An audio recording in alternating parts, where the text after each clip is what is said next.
नमस्कार, मी राहुल पाटील। स्वागत आहे तुमच्या सगळ्यांचं माझ्या यूट्यूब चॅनलवरती। 50 डेज 50 रायटिंग्स या चॅलेंजमधला आजचा हा आपला 39वा दिवस आहे।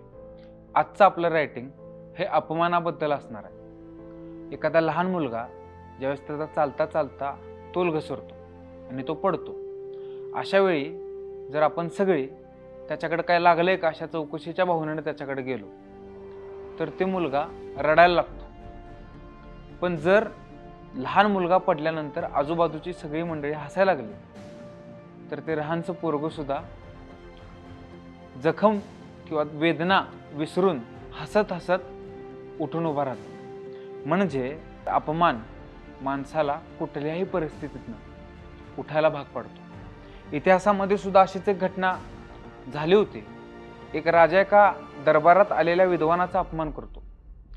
तो विद्वान प्रतिशोध घ्यायच्या भूमिकेत जातो आणि माझं असं मत आहे की ज्यावेळेस विद्वानाचा स्वाभिमान दुखावून त्याचा अपमान केला जातो त्यावेळेस तो करणाऱ्याचा विध्वंस होतो। या घटनेनंतर तो विद्वान रस्त्यावरच्या त्याला दिसलेल्या एका मुलग्याला, सर्वसामान्य कुटुंबातल्या सर्वसामान्य परिस्थितीतल्या एका मुलाला हाताशी धरतो, त्याला हेरतो, एक रणनीती वापरतो आणि त्या राजाचा प्रतिशोध करतो।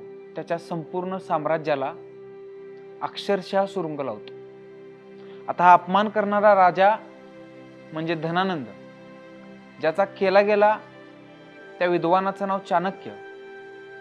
ज्या मुलाला हाताशी धरलं तो मुलगा चंद्रगुप्त मौर्य आणि त्यानं जी नीती वापरली ती नीती आज सुद्धा आपण सगळे चाणक्य नीती म्हणून ओळखतो। या गोष्टीतनं एक गोष्ट मला कळाली ती म्हणजे अपमान हा एक प्रकारचा धक्का असतो आणि हा धक्का माणसाला पुढेच घेऊन जातो।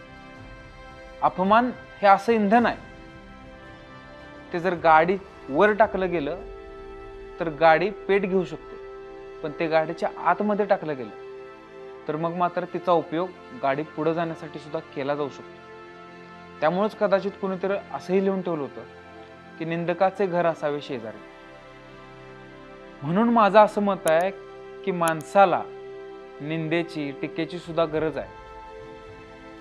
ती माणसाला पुढेच घेऊन जात असते।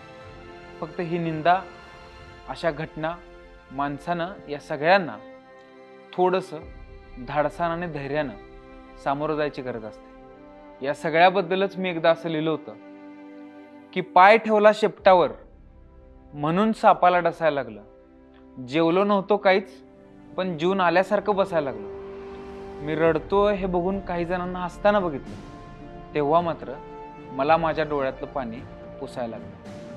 धन्यवाद।